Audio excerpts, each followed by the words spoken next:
Here we are. We are starting Husky Huddle. I am your host, the best podcast host in the universe, Steve Colley. As always, my partner in crime, the man himself, Coach Schuman. He is the visionary behind Coach Schuman's Sports and Entertainment YouTube channel, which has 1.3 million subscribers. Nice. And a very special guest, former teammate of mine, friend, Sean Mulcahy, defensive lineman, and converted to tight end to play in NFL Europe. And he is with us now podcasting. We have our own show, Husky Talk SNS, where he's got me to watch 80s movies. And I was telling him about what Dave said to watch Gone with the Wind in Casablanca. And I'm gonna check out Casablanca first. Here's looking at you, kid. Yeah. Looking at you, kid. That's right. Yeah. So the very, very special episode. UConn concluded spring practice on Wednesday, and it was the first time that Jim Mora was available to the media. Oh. He gave an interview. If Dave wanted to pull it up, it's on Store Central. Let me see if I can. I can get it. No, I'm not an idiot. I think I know how to do this now. What, go to YouTube? No. Share the screen. Is it coming? Did it come up? You got it? Yeah. Did it come up? There you go. Perfect. Go. Okay. So this is Mora. First interview. It was a really productive spring. We worked extremely hard, probably the hardest we worked in the springs I've been here now. He's just embraced every moment of it. We saw a lot of progress as a team. New guys that came in either as freshmen, high school guys, early enrollees, or the portal guys all just assimilated very, very well. These guys will work out for a couple weeks and they'll take some time off, and we'll get back at it right after Memorial Day weekend. So late in May, that's the next phase. So it's been really good, really competitive. Wow, that's a long time off. Intense. We got about probably over 1,400 team reps, which is more than you have in a season. So that's what we needed to do. We needed to work That's hard. crazy. Yeah. 1,400 live reps? Yeah, that's crazy. Plays? That starts Not tackle, though. It's not tackle. I'm sure there's, No. priority They don't thousands of tackle. kids in this portal. It's a different time now. I was talking about the We're gonna reduce portal. the roster limits. There's going to be a lot of really good football players out there, so we'll be hunting. How do you balance building on the momentum from last season to starting over? You start over. Last year doesn't matter. A lot of these guys weren't even here. This is We lost embarrassing. critical pieces. Why? That helped us. There's two people have the success we interviewing had him. last year, so it's you just. How do you start know from there's ground two? zero. You Because talk I can about see the two culture, you talk about microphones. work That's ethic, it. You talk about attitude. You talk about character, commitment, teamwork, selflessness, all those things. You just got to rebuild. You're saying it's a So mirage? they're really in this day and age. There's no such thing as momentum I coming look out at of there's one, there's I think two, if you there's assume two there's people. going to be, then you make a pretty big mistake potentially. So we Are you just start kidding over. me? Start over. And you had a chance to see King when he played Temple. There's a What third. did you like about him? No, that's the second guy. Well, first and foremost, he's a playmaker. He's made a lot of tackles in his career. See, he's got his phone. That's him. There's one there and there. Been productive. Wow. It's really important. Like the Oh, way so he it's played not a last press time when he conference. came on his visit, It his is a press personality, conference. He This fits is only here. availability all He's spring. a good-natured, tough, hardworking team kind of guy, and that was what we felt when we brought him in for the weekend, and through this since January, that's what he's proven to be. Same thing in this spring ball. He kind of stepped up, and That was the it's not easy to quarterback. come in as a new guy and gain instant credibility with your teammates and respect for your Virginia teammates, quarterback. But he did that just in his words and his actions. So really excited about him. Jim, you say last year's last year, but does last year help sell your message when you're looking at players? It absolutely does. So that's if you're going to put it in a. Okay, I've seen enough of this. Jesus. That was super exciting. Yeah, it's Dave, that's embarrassing. Why? There's- Why? I don't there's- understand why it's embarrassing. Dave, when we played, okay, there were We more had than- newspapers. Newspapers were a big deal. Even when I was FCS, we always had a Right. lot of people because newspapers were a big deal. You would have the Post, whatever. Yes, the Connecticut. Current, the Post, the Register. There were two You'd have freaking Joe people D. there. You'd have Yeah. Joe D. Or Wayne there. You'd have two people. There were two people with cell phones asking questions. It's just like, Well, maybe they don't allow. Maybe they don't allow anybody else. no, they do. They They have to. I don't know that for sure. I'd have to ask Kyle Muncy. But Kyle's still there. yes, he's still there. How about Mike? No, yes. Mike Enright is big. He's up there? Yeah, he's big time. Nice.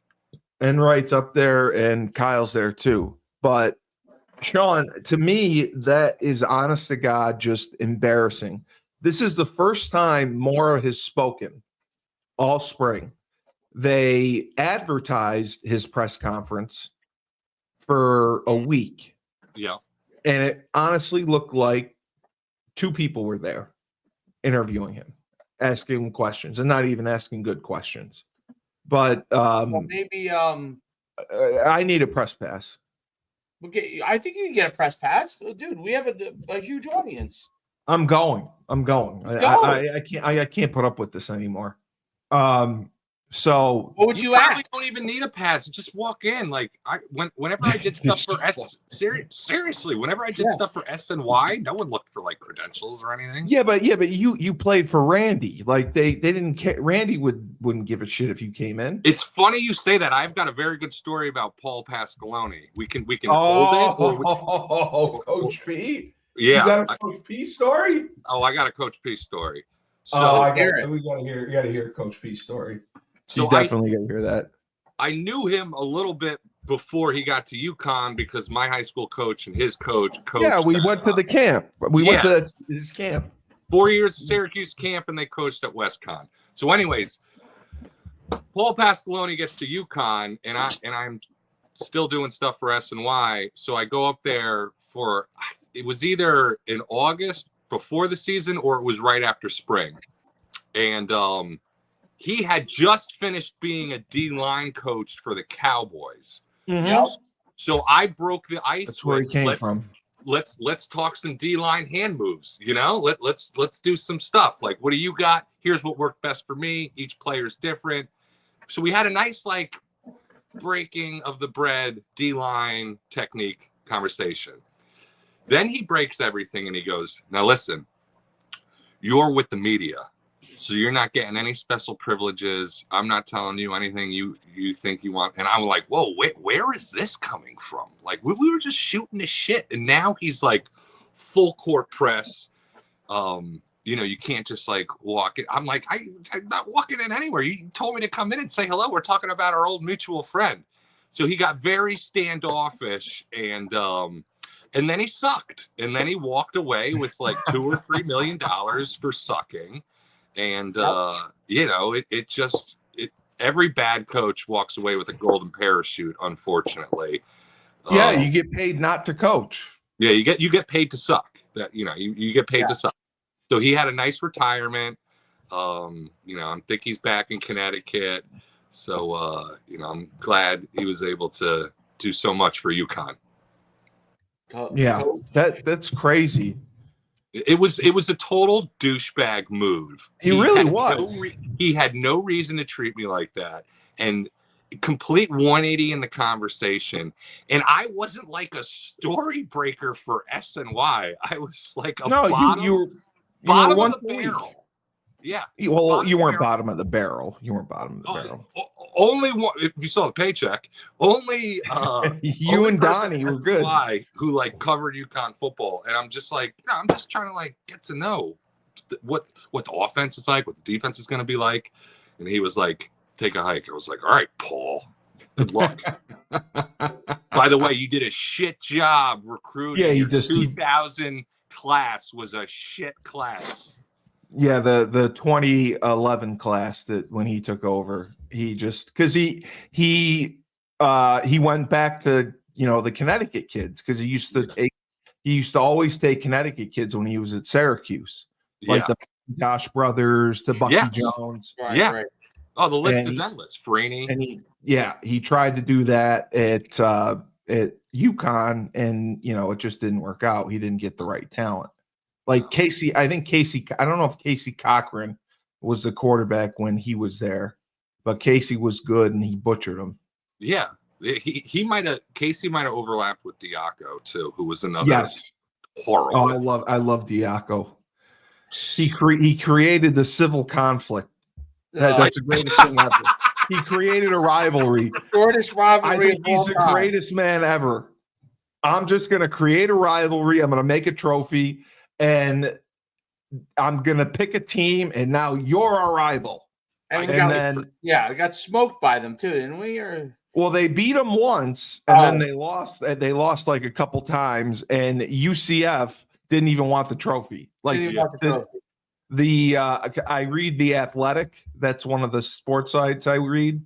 The Athletic did a huge story about the civil conflict in the trophy and who has it, where it is. Oh my God. Because nobody knows where it is. There's legends and rumors about where it is. But the last game was played in the rain. It was a mess and a disaster. And UCF did not take the trophy. It's a landfill in East Hartford. No, I don't think UConn brought it back. I think it really is at UCF. Somebody said it's at UCF. Just like it's at like the back of the stadium or something. Or the bottom of Lake Okeechobee. Or something like that. Oh, but I thought that was that's why Diaco. Here's what I remember about Diaco. And then they got a Paul Pasqualoni story too. Yo, Diaco was another douchebag. Like such a douche. Diaco was doing like his like public tour thing. Like he went in New York City, and I think Matt DiGennaro, who was like a quarterback from like the before I was there, and a bunch of guys went. A lot of guys. I think Bobby Alfaro. A lot of guys went to this thing in New York City. Diaco comes in. He says some things, and like a couple of guys from recruiting, because I especially at that time, that was like when Pasqualoni and Diaco was literally the when my events I run showcase around.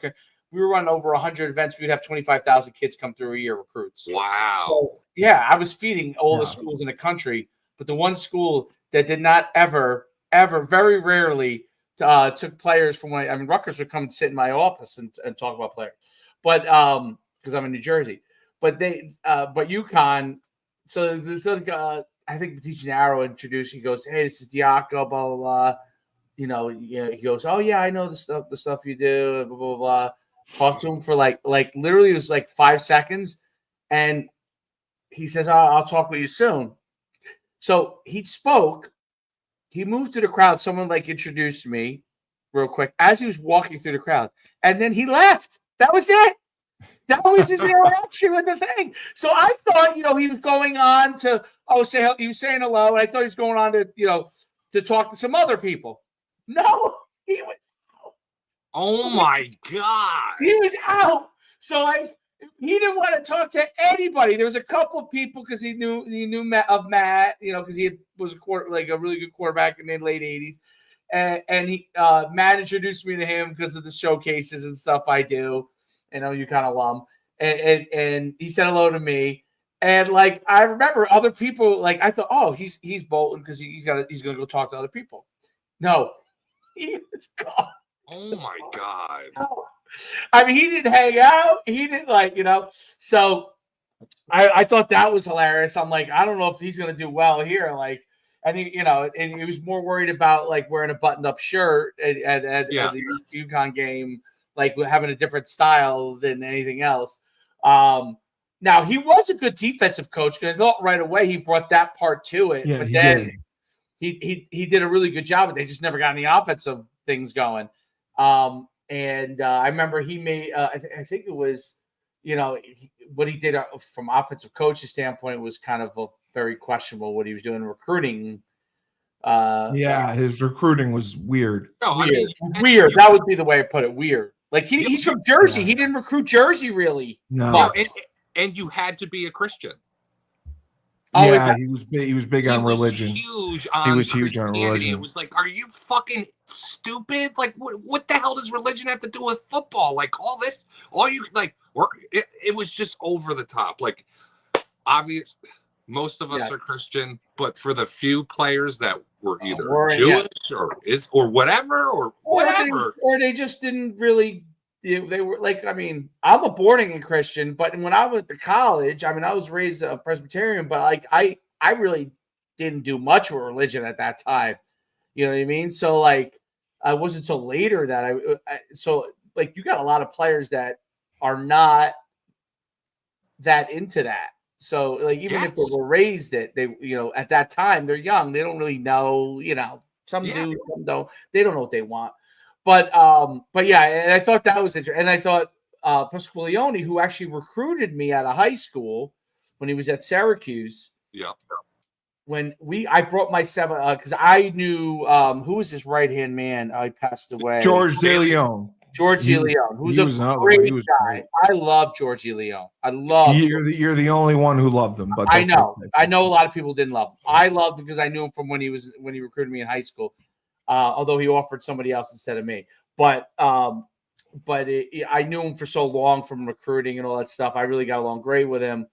But George DeLeon brings me over to Paul Pasqualeone.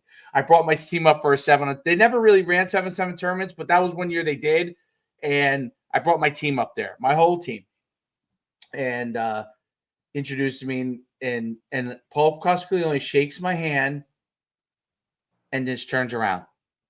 I was like, this fucking guy.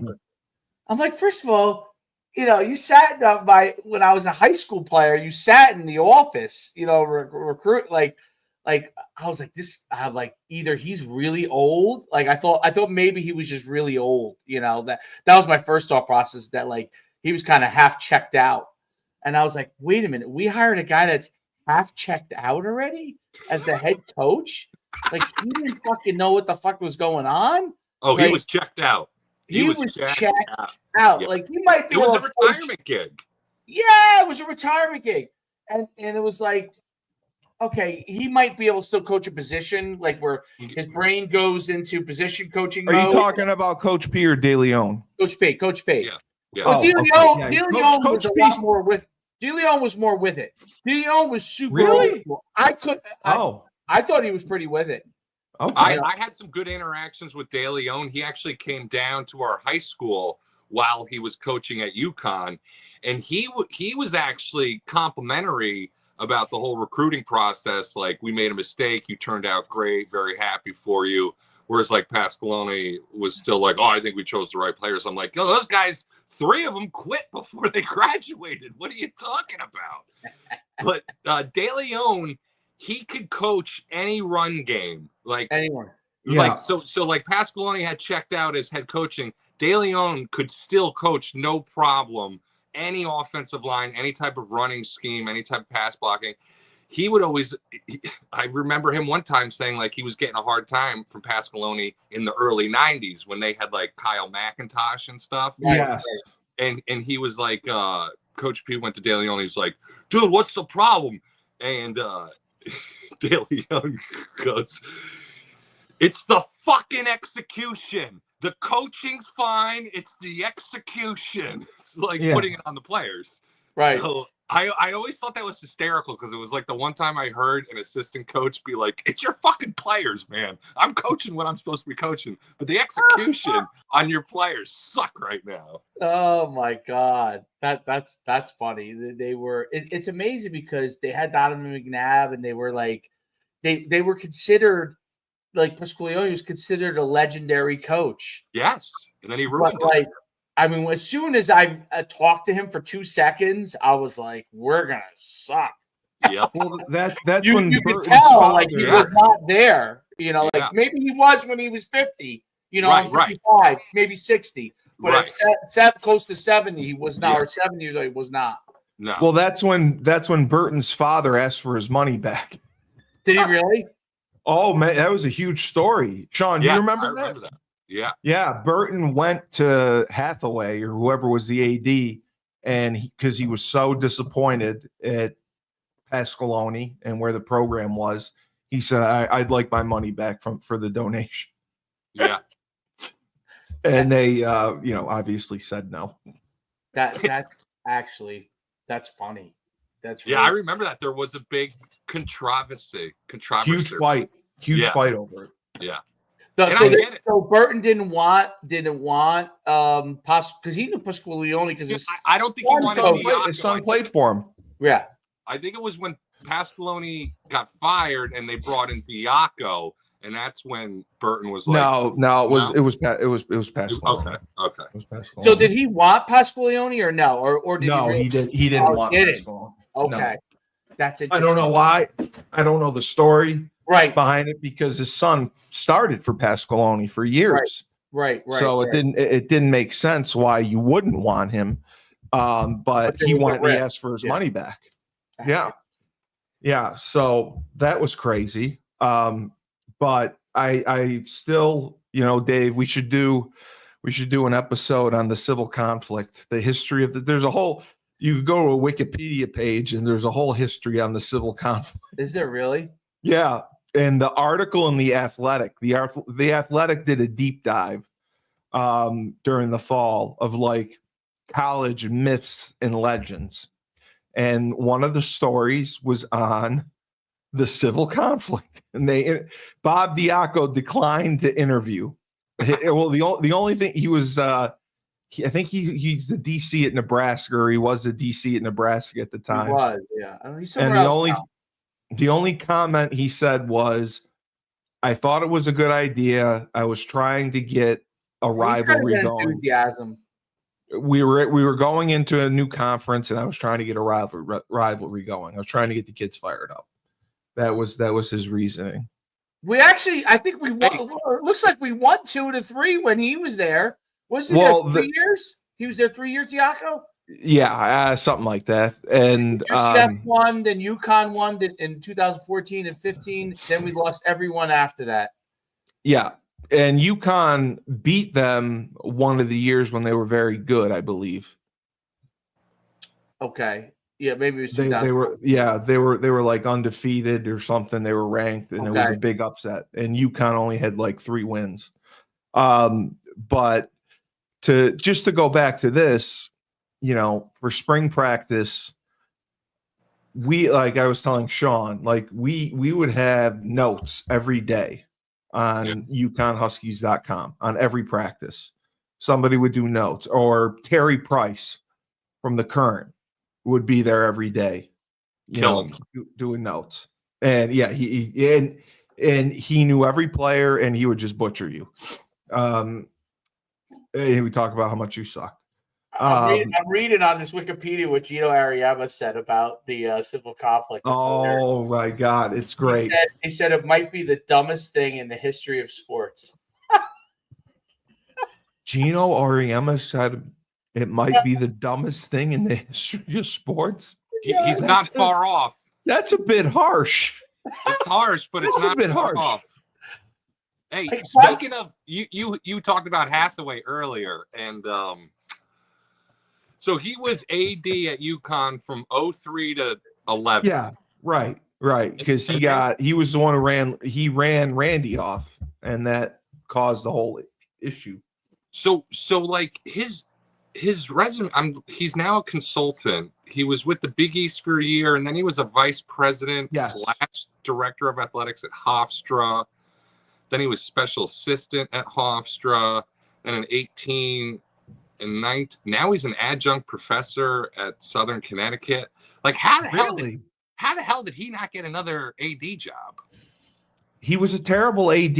Lou Perkins did everything. Yeah, I know Lou was good, but Randy clashed with him. Randy, like that was the main. I mean, Randy obviously got more money to go to Maryland. Yeah, but Randy despised Hathaway. But I do agree with you. I mean, his last year was UConn going to the Fiesta Bowl. Yeah. So you would think that he would have gotten another athletic director job. So did Hathaway get fired? They brought in Ward Manuel. Yeah, I thought he got fired. Yo, I got a good story about Ward. So Ward comes in, always seemed like a good guy. He actually talked to me. Yeah. So super good guy, and I was able to he was a little bit older than me, but we both played D tackle, so we had that kind of bond. And he's that young? He's not much older than us. Wow, I didn't know that. He's 56. Oh, okay. All right. So I was off. Sorry. So he's great. Still young. He's still young. No, So I talked to him. Yeah, and then but he was gone. Like even while I was talking to him, I was like, "What's the deal? You gonna bounce from Michigan?" And he's like, "I don't know." So he was only at UConn for like maybe a year, two. Yeah, tops. 1 or 2 years. Yeah, because Ward, I think 4 years. Jesus. Yeah, I think it was 2012 to 2016. Wow. Because Sean, I got called when I was at Holy Cross. They wanted our athletic director to interview for the UConn job. Okay. So I got called, and they had a committee, and they talked to me about our AD at UConn. He was great, Nate Pine. Okay. And Nate Pine loved me after that because I talked him up, and he went and interviewed. He didn't end up getting it, but then he left the next year, and he's at Air Force now. But he was close to getting the AD job. It's just it was a cycle for a while, and then they brought in Benedict, and Benedict has been there ever since Manuel left. Yes. And So was he done a good job? He's done all right, I guess. I don't know. You have to say that he's done a great job because he just won AD of the year. Okay. that stupid award. Yeah. And he's gotten 3 national championships under his belt. Right. You can say, and a bowl game for UConn. We went 9-4. Do I think he's done a good job for us for long term? No, because we're still an independent. We're the only independent besides Notre Dame. We don't get any money for television revenue. Mm-hmm. We don't stress fundraising. Burton has to do everything. D'Amelio does everything. And that's why it angers me to death that it happens. Because if I was Benedict, I would take Gino Auriemma, Dan Hurley, and Jim Mora. He said they're off until Memorial Day or whatever. I would get them on the road and go to every major alumni donor you can find. Wow. And say, hey, we need money. Or else we're not going to survive. Because reality, and Dave and I have talked about this on this show, in 2030, I don't think UConn football can sustain itself as an independent. Yeah, I mean, I was amazed that 2 years ago. Yeah, when we went to the bowl game. Yeah, but maybe it was Mora's first year or second year when they were really bad. I was like, I think they might second year. Yeah, I was worried they were going to shut it down.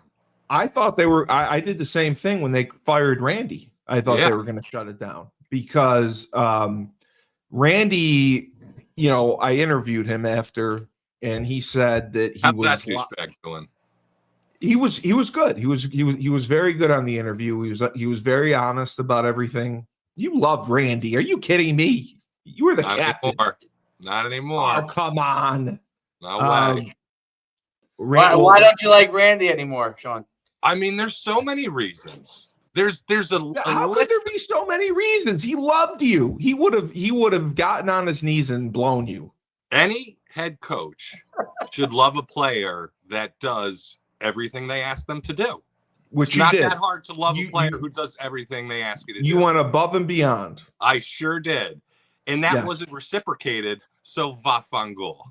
How do you? Why do you say it They wasn't take for reciprocated? granted the guys that do everything that they want them to do. Are you That's- saying? Coaches, coaches in the history of all coaches, and my experience was the same way. Is that the guys that do everything they want them to do and play well, like they don't really pay attention to them Yeah, because. because I don't have to worry about them. But you know what's interesting, and they don't develop them either. That's the thing that bothers me.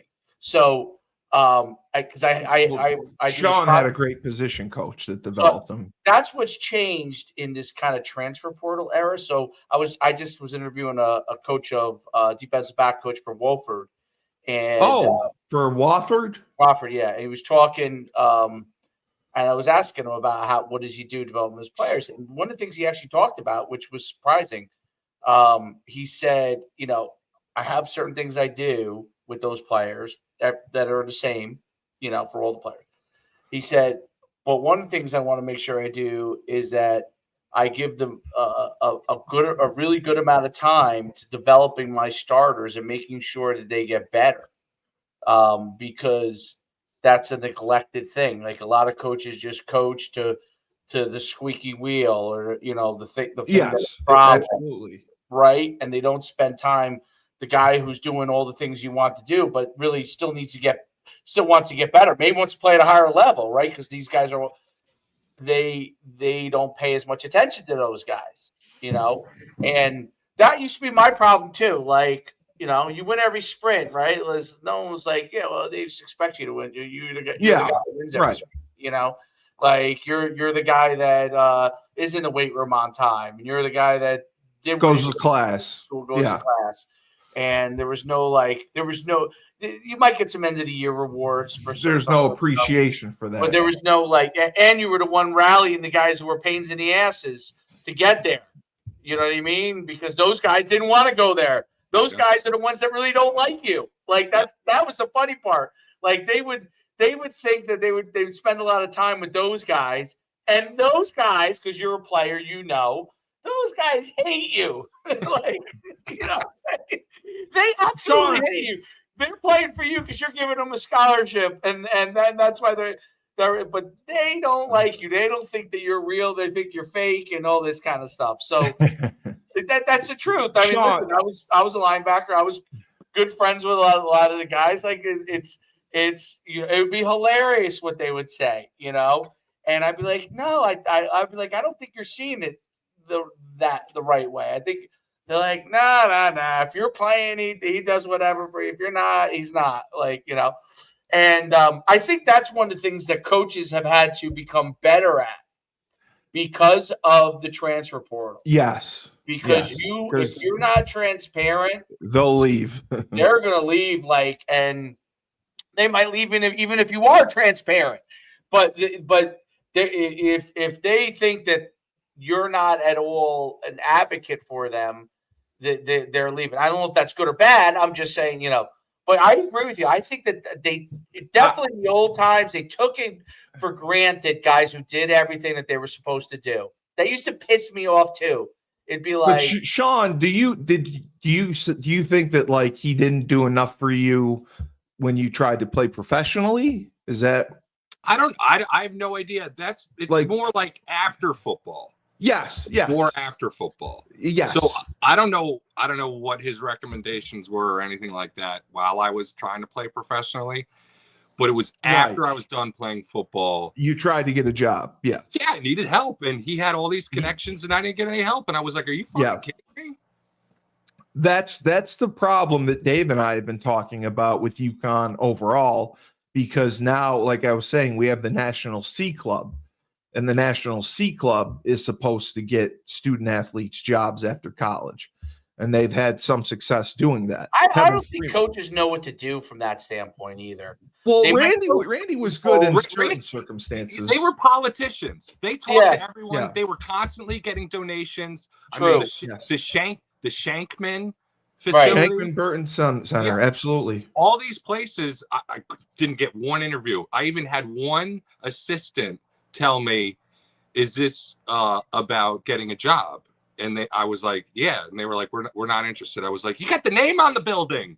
was like, are you serious? And I'm not like some putz over here. I'm like one of the only ones with a business degree. And Yeah, did pretty well. you worked in finance. Yeah, I'm like, I can't get an. I'm like, you got to be kidding.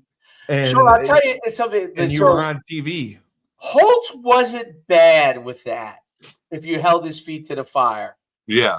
Now, obviously, he was only there a few years because he ended up moving on. But when I was going to be a fifth year, Oh, you worked with Kyle. You said.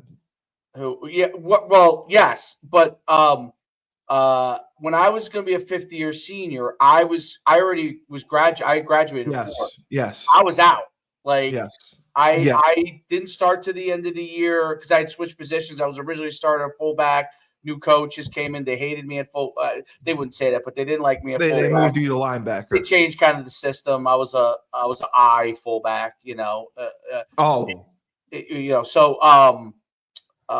Anyway, so I was just like, hey, like, yeah, I guess I could start, but I'll go get a job. It's not like I'm going to make the pros here, at this point.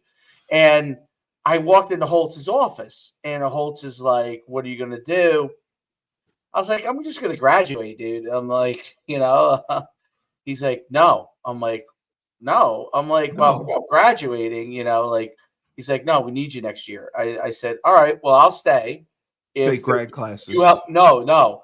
I said, if I can get into the MBA program and I can get help getting into the MBA program. In the business school. Wow. I'll stay. Oh, I was already in the undergrad business school, but to get into the MBA, to get my MBA.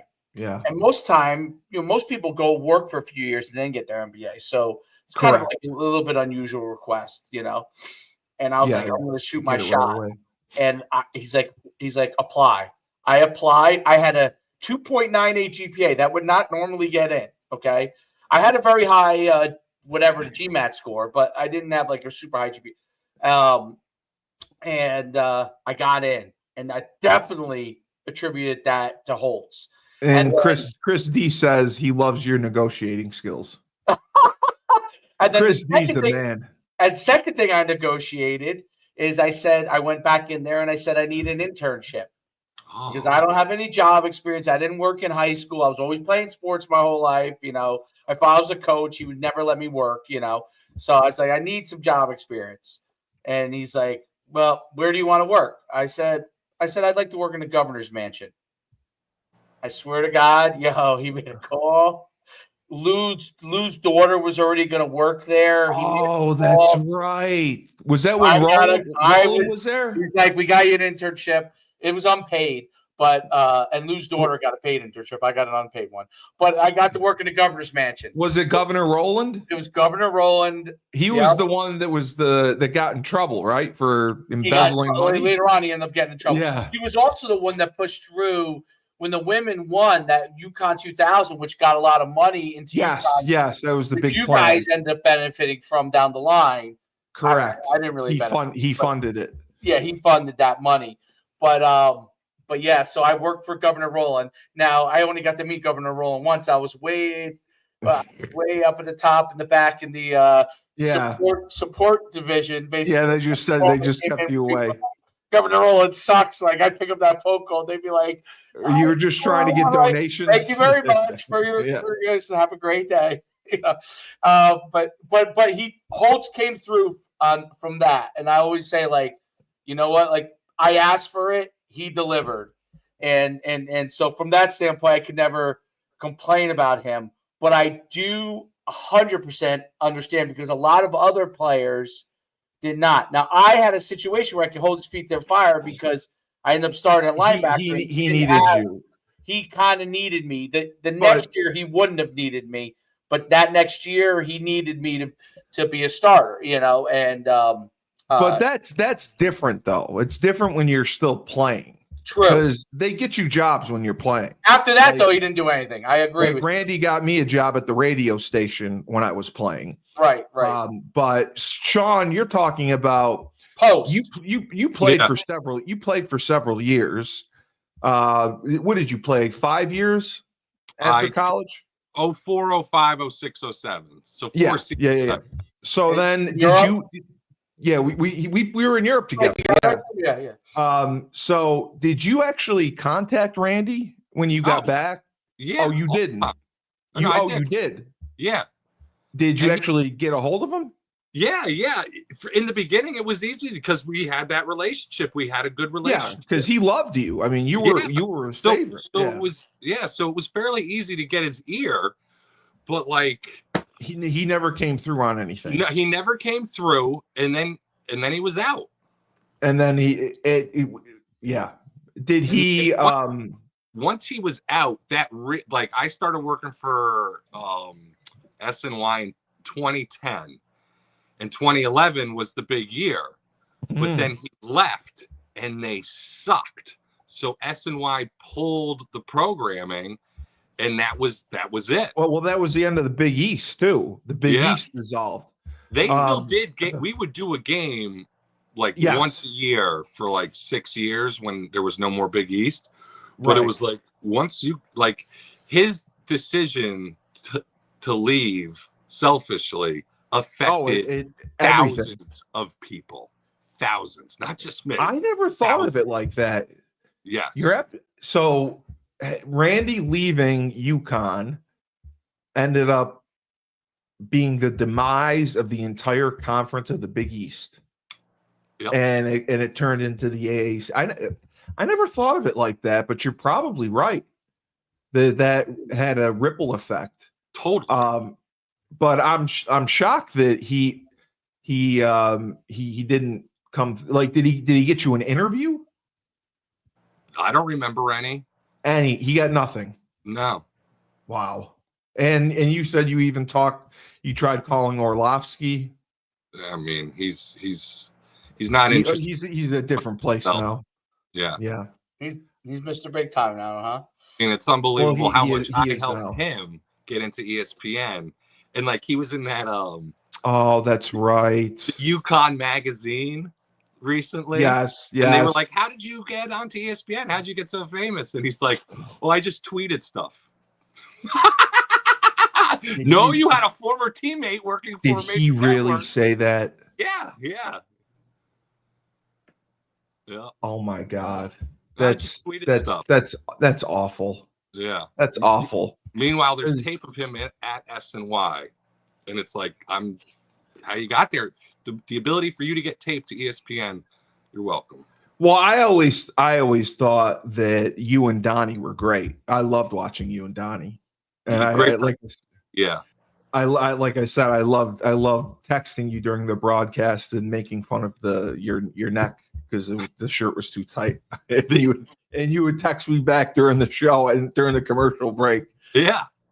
But no, you were great. You were great at that. Thanks. Obviously not good enough.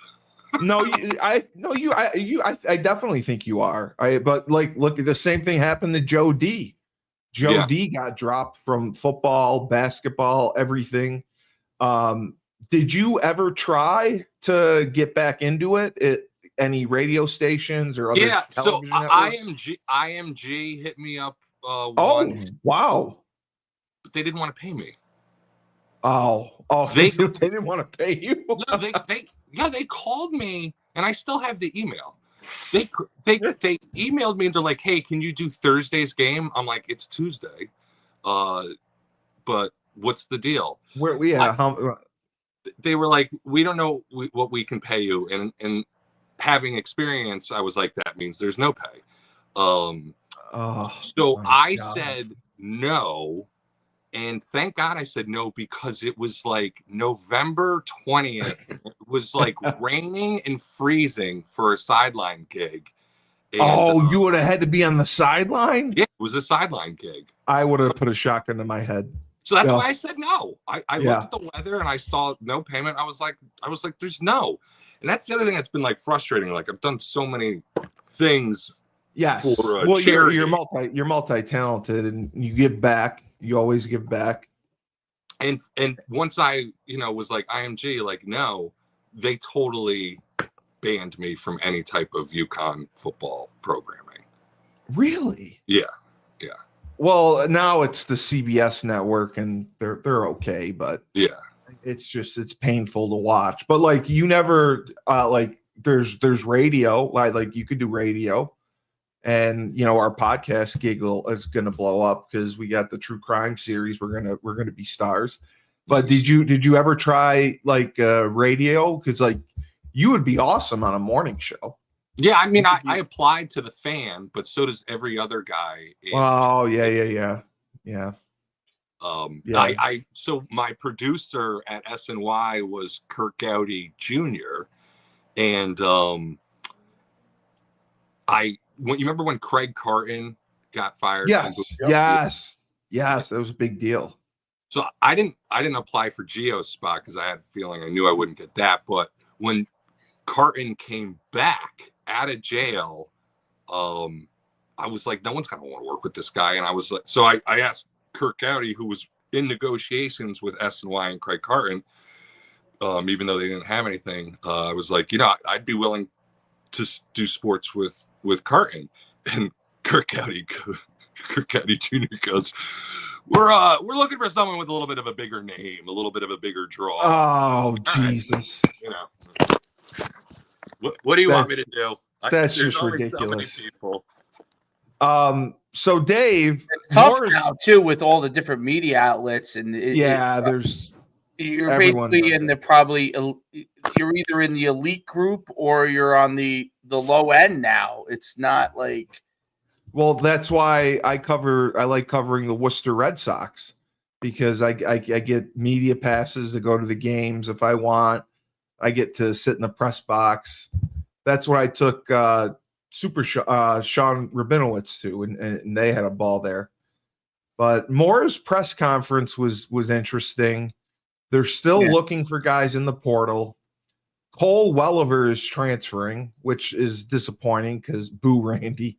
I actually thought Cole Welliver, he was taking reps with the threes, but depending, with the offense they run, that Fassar guy is definitely going to pass him. The Virginia State quarterback of the year, the Virginia State player of the year. Well, they want him to pass him. Yeah.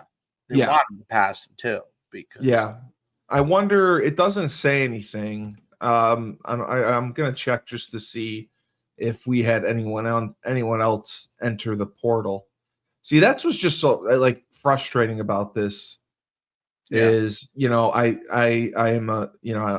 paid to join and I get nothing.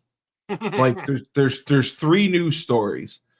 The 416 press conference by Mora, the spring practice notebook from 412 by Graham Chamberlain, who's clearly a tool, and then UConn media availability spring practice 4-5. I mean, the lack of coverage is just, it blows my mind, and I think that is a big reason that I really believe it's a reason that prevents us from being in a conference. You gotta have media coverage. Coverage, yeah. It's attention. It's marketing. Yes. You got to be in a good market. You got to show that you're in a good market. Yeah, marketing is a big deal. You're right. Yeah, you're in a good market. You got a good fan base. You got a good team. We won 9 games and we still got 30,000 fans for one game, and it was Wake Forest. You got to feed off that. You got to build off that 9 wins. Like, that's huge. And it's the most wins in 20 years. It's like since your year. Yeah. It's like, guys, figure it out. Like, put banners up on 95. If I see another golf lawyer, or you guys aren't even in Connecticut, but like, it's the same billboards all up and down 91, 84. Yeah. It's like, throw a UConn football one up there, you dopes. I know. It's just so frustrating that it's gotten to that. But like Dave and I talked about it as well.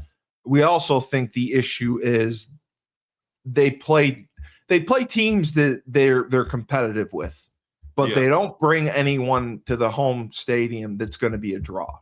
Right. Like we went over their record or their schedule for next year. Like, how many people are going to show up for the Central Connecticut State game, the opener? I mean, then they got like, They got like Ball State, FIU. I mean, they're playing at BC. They're at Syracuse.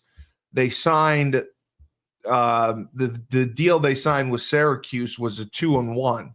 So Syracuse gets 2 home games. UConn gets 1. Jeez. And this is Syracuse's second home game. The deal they signed with Duke, I guess, was a home and away, which was good. So Duke's the only really good team besides Air Force that's coming to us. So it's tough. Like, that's what Joe D said.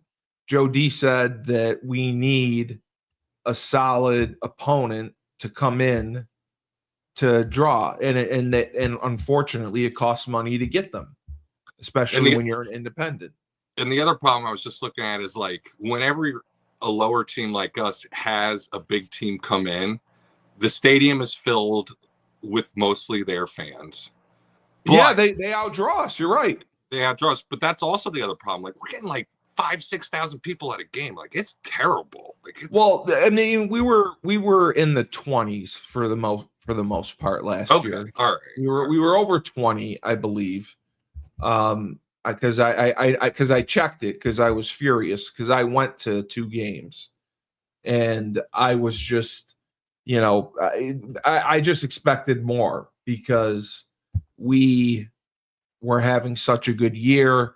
But it, as Joe D said, like, who wants to come out and watch us play Georgia State? No. Like that's what he says. Like, they're playing Georgia State, like, Temple. I'm just gonna look for a second just to see what some of the attendances are. We played Merrimack. Mm-hmm. Merrimack, Sisters of the Poor. I mean, yeah. The attendance. Okay, I was wrong. The attendance for Merrimack was 32,000. So that's surprising. I didn't know it was that high. Let me see what it was for Florida Atlantic. Florida Atlantic, 20,000. Wow. 20,000 for Florida Atlantic. I'm surprised Merrimack was that high. Well, it was the second game of the year. And it's close. They're close, right? Yeah, Merrimack's in Massachusetts. Yeah. The Buffalo game was 20,000. So again, to be a 1A school, you have to have a stadium that holds 30,000. Yeah.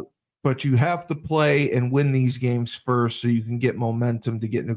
I agree with you, Chris D. I agree. You have to win the games to get momentum to get into a conference, so better teams will come to the Rent. I firmly agree with you. But Chris D, I do not think our athletic department is being aggressive enough to try to get into a conference and try to get a couple good home games. Nick, face it, Nick Evers will be the starting quarterback. They will find a way to name him. Chris D, I'm going on record right now. Nick Evers is not going to be the starting quarterback. No. I know that they want him to be. I know that they're paying him. Joe Figliano. I think you might see Evers jump in the portal. Yeah, I like that move. You don't, but David Benedict was named athletic director of the year. Chris D, just so you know, I was named podcaster of the year. I say I'm the best podcast host in the universe. You named it yourself. So David Benedict being named athletic director of the year is like Steve Colley being named podcaster of the year. Yeah. The group that gave him that award, I don't know what it was, but it was disappointing that they didn't have a spring game. But we talked about that. They can't, because they don't want their talent to be showcased. All the practices were super, super secret. Nobody could watch them. They were open.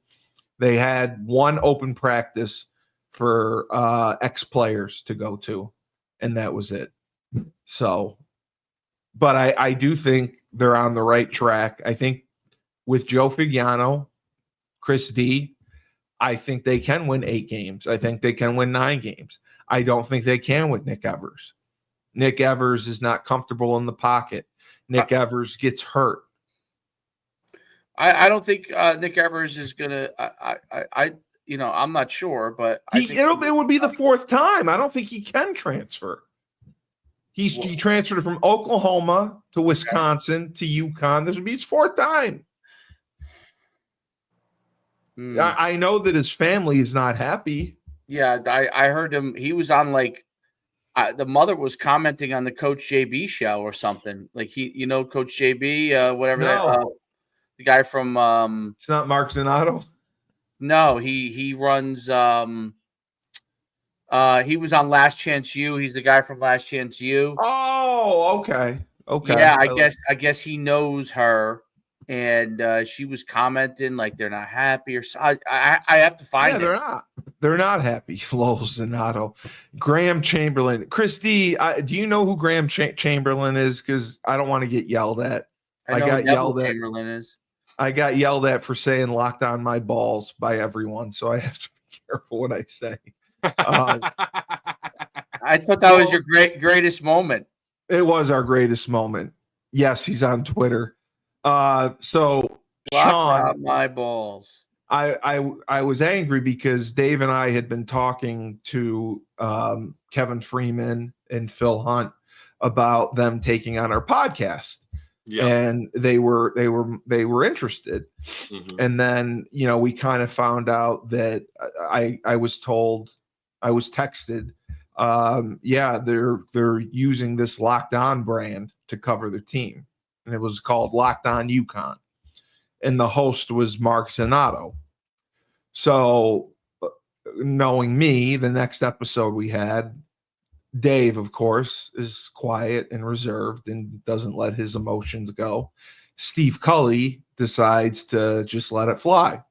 And I started saying, oh, it sucks. They don't know what they're talking about. I listened to it. It was boring. Zanato sucks. And I said, yeah, they're locked on my balls.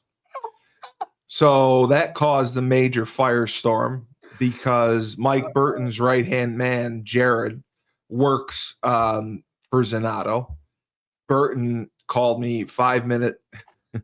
Now that Mark was fired, there's even a lockdown. Is there really even a lockdown UConn? Where's Benedict and Jared going to do? I think there is a lockdown UConn. There has to be. There has to be. So immediately I get a call from Burton, and Burton's like, "Did you just call out?" I also said I had a source that told me people think Jared's a douchebag. So I did two things that were very bad. Burton calls me. He's like, who's calling Jared a douchebag? Why are you saying that on the air? Everyone's watching you. And why are you Locked On helps us? That's like D'Amelio's thing. It's like, you can't, why are you attacking them? What did they do to you? I said, they were supposed to use us, and they picked Locked On. So I had to apologize to Jared. He said, you have to apologize to Jared, and you have to. Or did you call him? Both. Jesus. No. We didn't have Jared on air. I had to have Zanato on air. No, he didn't have to apologize to anyone. He chose to. No. I had to. I had to apologize. I own the podcast, so you didn't have to apologize to anybody, but you chose to because you wanted people to like you, which I understand completely. No, it was Burton. I would do it for Burton. Yes, of course. I understand. I didn't say I didn't understand. Yeah. I do. Yes, I did. I did apologize to Jared. I apologized to Zanato, and we made peace because we had Zanato on our show, and he wasn't bad. Well, what does Zanato do? Zanato was the host of Locked On UConn. That was the podcast that the school was kind of behind promoting. And is that a full-time gig? Yes, I believe it was. Now this is another funny story. I'll tell you quick because I know Dave's got to go. But so I got called. I think it was like a month ago. Phil Hunt calls me. He says, we need you to can you please have Mark Zanato on your podcast, your Husky Hoops podcast. This is at 10 o'clock. The show's at 11. Okay. So I say, okay, no problem. They say Zanato on. They had Zanato on who bailed early and made Joe D furious. Yes, that is true. So we come on the show, and I say, hey guys, I have to tell you something. You're not going to be happy about it.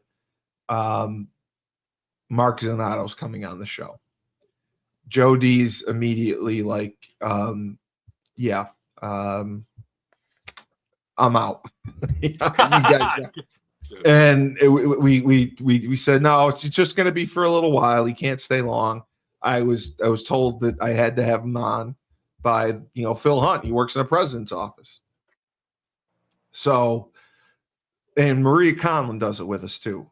She was pissed. She's like, what's this guy doing? And he comes on, he does our show. He's fine.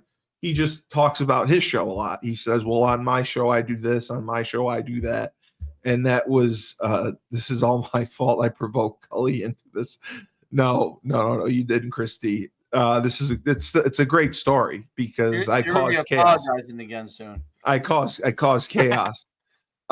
So he comes on, he does like 20 minutes, he's gone. Joe D's miserable. He calls me afterwards and basically was saying, like, if you pull anything like that, I'm done. I'm quitting the show. Like Joe D, I mean, he was great on our show. He was great. But he was amazing. He and that was why I wanted him. And that's why I asked him to come on. Well, his analysis is great. My goal was, he got fucked by UConn that they took basketball and football away from him. So my goal was to rebuild Joe D's career. I want Joe D to be football back. now for UConn? I have no idea. It changes like every week. Yeah. It's the CBS network. Yeah. I have no. It's not one person. Okay. But Joe did it for the radio and was great. Like my father, every game would wear fucking the old school headsets and listen to Joe D broadcast the game instead of watch. Yeah. I think that's something that has to come back for UConn. Yeah. Media wise, however they chose to do, like the corporate media thing. I mean, I still think for UConn. Well, just look at our watch-alongs. Our watch-alongs did huge numbers. Yeah, I think you have to focus in on the needs of the university. Listen, I think it's SNY that does women still, right? They're done with SNY. I know. I think that's going to be. I think that's going to be the problem. Yeah, people were. Who else is doing shows in the New York City area? The New York City to Boston it's area? all going to Peacock, NBC and Peacock. That's what the Big East is going to. Right, and but my point is that UConn is basically the prominent feature in that, right? And so now that's going to go away. Correct. That's like that can affect. Listen, media affects your recruiting. Everything. Yeah, you have to have great media. It makes the difference. So Sean, I mean, look at Syracuse, how they the whole. You saw the thing with Fran Brown, right? Yeah. Yeah, that was on the Syracuse. That was on the Syracuse podcast. Syracuse whatever.net. Yes. Syracuse.com. Yes. No, it's not Syracuse.com. It's like their podcast network. Okay. I didn't know that. Great job with these outside networks leveraging them. A lot of these universities do a great job of that. They use them to their advantage. Yes. Yes. Yeah. You give them more. If you're in the corporate media game only, Locked On or any of these other corporate media game only, you're privy to a national audience, less of a focused audience. All of the big schools have the national media, but they all have great the local coverage. Exactly. That's why we have a purpose that needs to be exposed. So, Sean, Mark gets fired from Locked On literally a week later. Really? Because he promoted SeatGeek. He said something about SeatGeek promoting them. And that went against his contract. and also because he appeared on another podcast. He promoted another podcast, which was us. He was on our show. So I don't know if I was the reason that I got him fired because he came on our podcast. I doubt it. Yeah. Well, it was part of it because he came on this, and then he did the SeatGeek thing, and he was done. It was like a week later.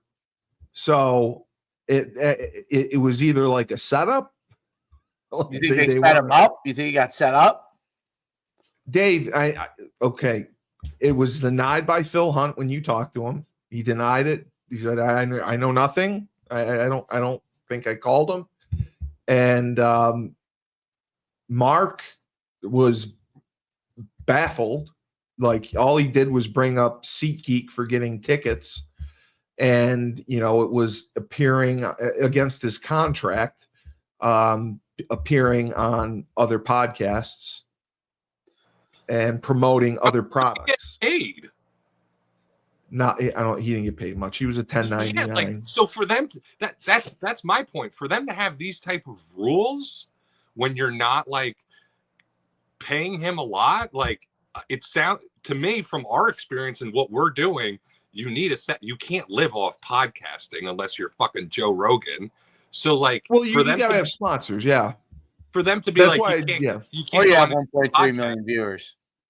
What's that? That's why. Yeah, Dave, 1.3 million subscribers. Dave gets paid by YouTube because he has subscribers. I get paid by the sponsors that I have. I don't have huge sponsors, but I have some. You can sell them, right? Yeah, that I was. That's why I said I would pay you if I could get a sponsor for our show. I'd absolutely pay you. What show are you guys doing? It's just Husky Talk SNS. What's SNS? Sean and Steve. And that's we just talk movies, pop culture, and then some sports mixed in. We've done 3 episodes. It's our therapy, so we don't kill anybody. It's therapy. Yeah, it's hilarious. I gotta listen. Hey Dave, were you like kind of doing what Tom Lemming was doing, like back in the day? Tom Lemming goes around from place to place and goes to the actual schools and meets the players. He still does that, not as much, but like I think his son kind of took over the business. But no, I was hosting showcases and evaluating the players directly. Like, so they would come to the showcase. I still do it, but now we're doing mostly middle school and freshmen because the older kids don't want to go to anything other college camps. And basically, I guess it becomes a recruiting ground for the high schools. But so we were doing the direct evaluations and saying, this kid's the MVP. This was the best players, best player list, and then we'd send them out. Okay. So yeah, Dave did camps. He did like camps. you name it, they came through and like. We've had 4 or 5 Heisman Trophy winners that have come. Holy shit! Yeah, during the heyday was really of when we had Marcus Mariota. Yeah, Johnny Manziel. I mean, Derrick Henry, Kyler Murray. I mean, those are the Heisman Trophy guys. What's the quarterback for Jacksonville with the long hair? Trevor Lawrence. I mean, all those. Everybody like at one time, it was like a third of the NFL at one time. It's starting to now. We don't run as many events. It's starting to move through that.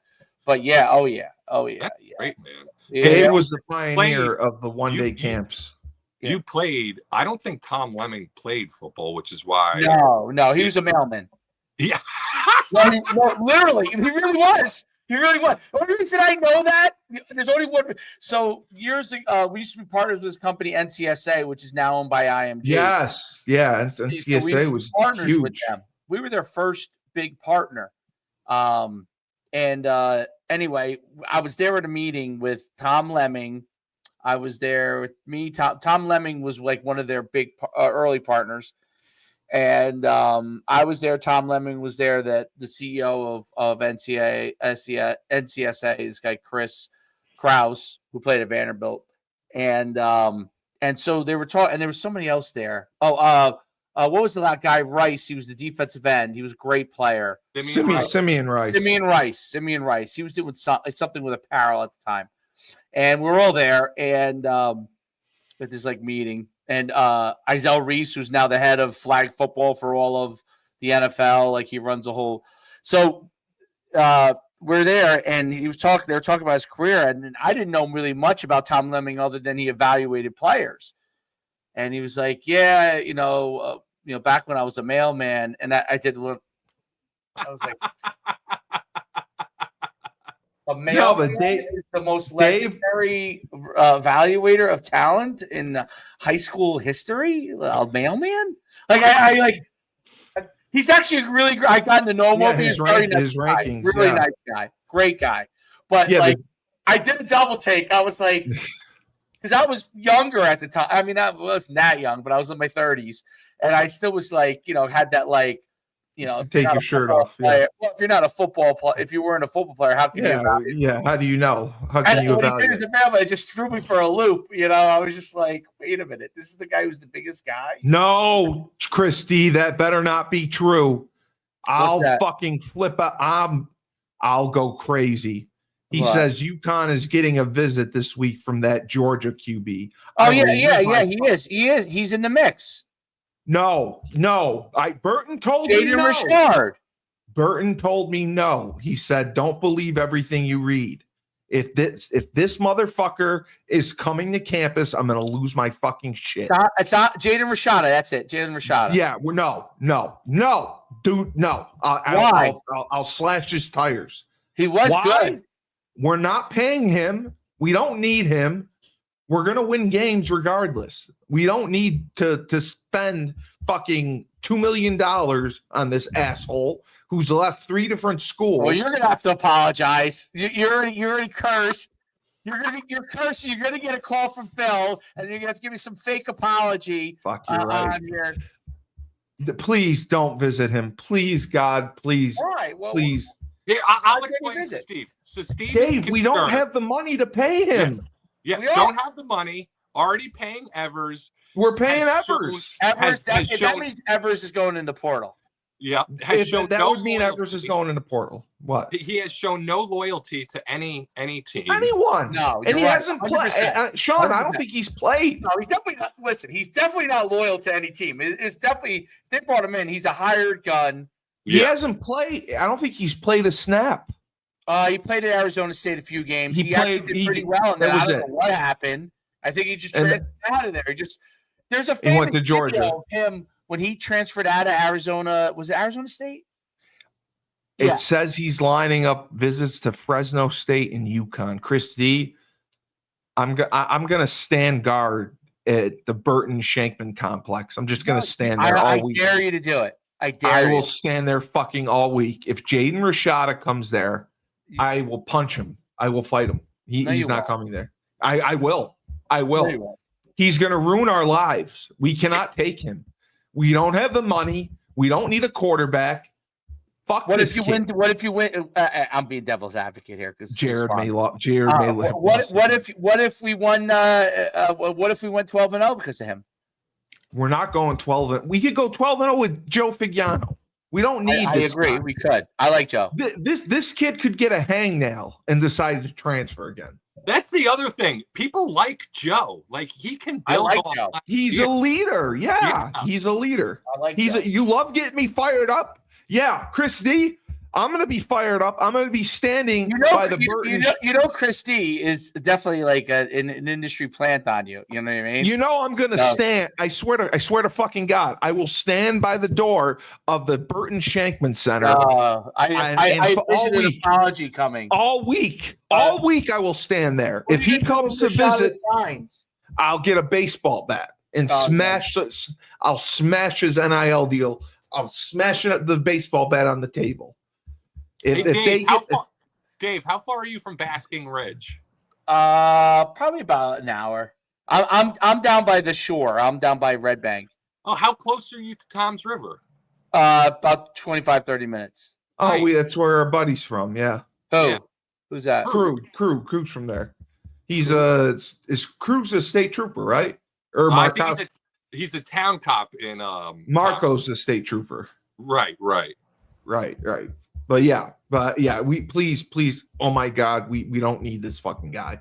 If he comes in, I'm gonna lose it. Maybe they're just talking to him.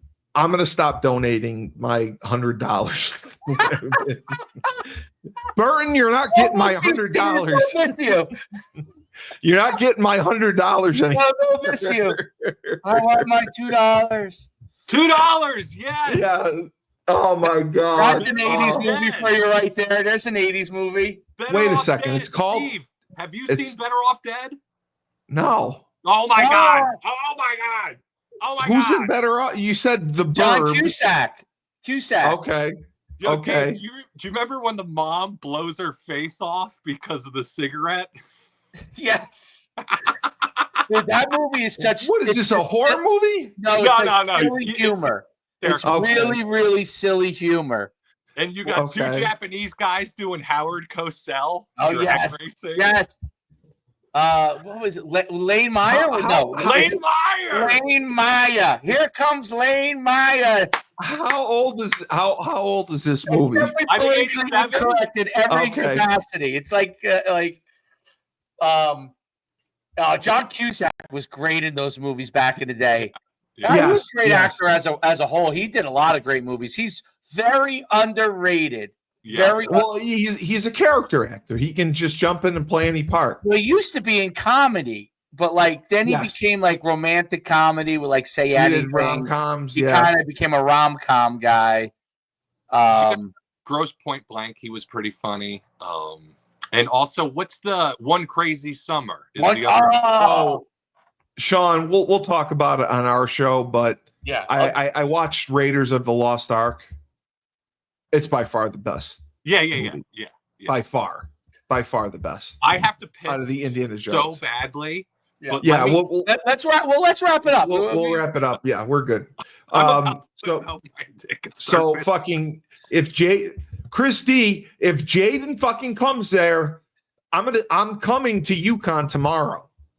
I'm not leaving. You're lying. There ain't no chance you're going. No, I'm doing the I want fundraiser a tomorrow. picture. I want a video. I will be at the I'll fundraiser make you tomorrow. go viral if you go. That'll be. Sean is going. Sean will be at the fundraiser. There you go. If Jaden's coming, I'm telling my father, Dad, I'm staying all week. Sorry, you can leave me. I'm staying, and I'm gonna stay all week. And I'm gonna stand I'll have outside. you over for dinner. I'm gonna stand outside the Burton Center, and if he comes, I'm gonna fucking tackle him.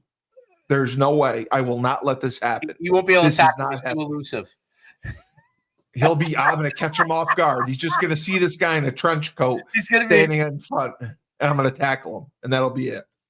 So Will that's you, great will news. you become as popular as the current criminals that are getting all the popularity? The killer in. Oh well, I mean, I'll definitely be arrested. or the yeah. guy who killed the healthcare CEO. I mean, yeah. Will you be a popular guy of the left all of a sudden? I'll be stupid. I mean, they'll show stupid criminals, and I'll get arrested on campus. So, I mean, UConn Police you'll Department. definitely get arrested. You'll be gone for a I've been long arrested. time. So. I mean, Sean, take your spot. Sean, take your spot. Sean's in Westport. Sean can come bail me out. We're good. Are you in Westport still? No, Trumbull. Oh, he's in Trumbull. Sean, I'll call Sean or Newsy. They'll come bail me out. Oh yeah, Yeah. Trumbull. That is be worth the it. territory.